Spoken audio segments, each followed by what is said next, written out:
it was really in medical school. I didn't know. I mean, I had some idea when I was in high school that I would go to medical school, but I had no concept about what I would really do. And quite frankly, I'm going to totally age myself. But back then, like, I mean, I didn't even know any other women who were doctors. All the doctors I knew were men. So when I went to med school, there certainly were plenty of women in my class. I mean, we probably had, I don't know, a third of our class or something were women, but that wasn't really part of my environment. So I had no idea. But when I did the clinical rotations, you know, you kind of rotate through these different sections. You do some time in internal medicine, some time in surgery, some time in OB. And I liked most things, actually. Psychiatry was not my area. So, you know, there was a few that I was like, yeah, no, I can't see myself doing this. But there were several that I thought, yeah, I really like that. And particularly, maybe kind of ironically, like surgery is one of the ones that I really enjoyed. I love the technical aspects of it and the hands-on kind of thing. But I didn't love the hours. I like sleep.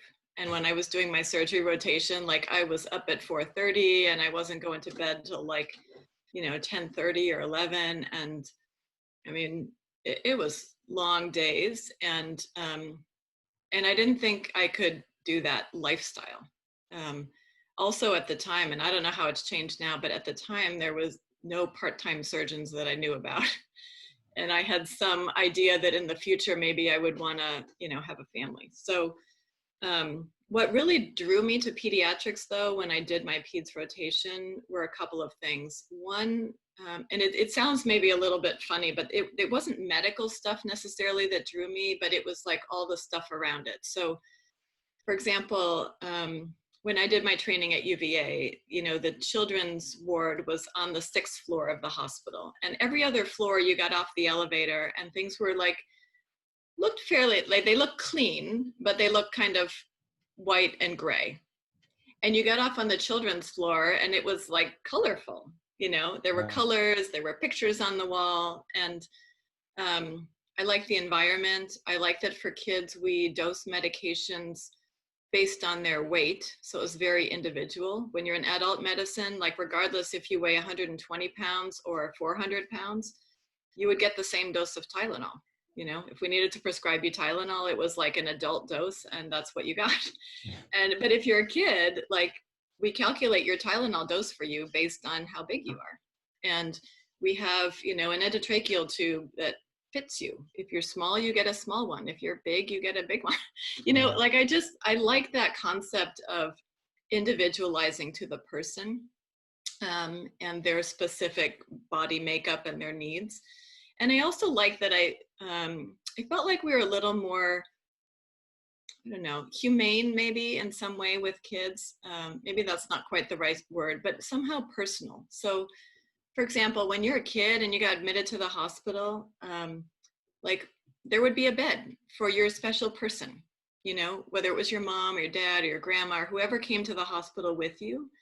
Like we had a recognition that you need somebody there, you know, and bring your own blanket, bring your own teddy, like, you know, bring something that brings you comfort. And I've always thought we could, you know, I think we are making progress in the adult world there too, but I've always thought we could do more of that for people. Like just because you're grown up doesn't mean you don't want your special person there. So those are some of the things I liked about pediatrics. I also liked, frankly, the people I was working with in pediatrics because, you know, you could be, well, you can't have a bedside manner and do well with children.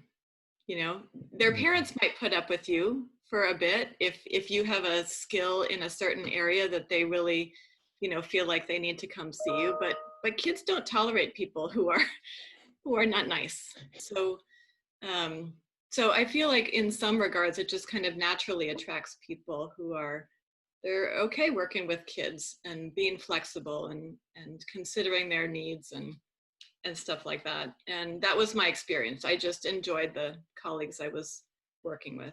You know, not to say I didn't have, you know, I actually, some of my best mentors in medical school were in other specialties. So certainly not to say that those people don't exist elsewhere, but that my experience was just that, you know, they're particularly concentrated in pediatrics.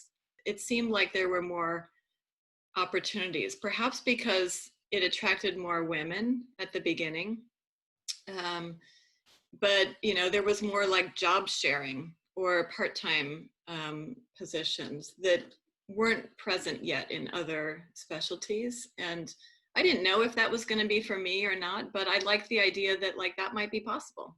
And maybe I wouldn't have to work 80 hours a week. And in the end, you know, I mean, I do some procedures in pediatrics. So that kind of love that I have for surgery and technical things and like being very, I don't know, just thoughtful about next steps and careful and consistent. And I mean, those kind of traits that surgeons have, like, I get to still do that on a very small scale. I'm not in the operating room, or, you know, I'm doing either bedside procedures or things that we can do in the nursery. But I still get to indulge a little bit of that. And I really like that. So.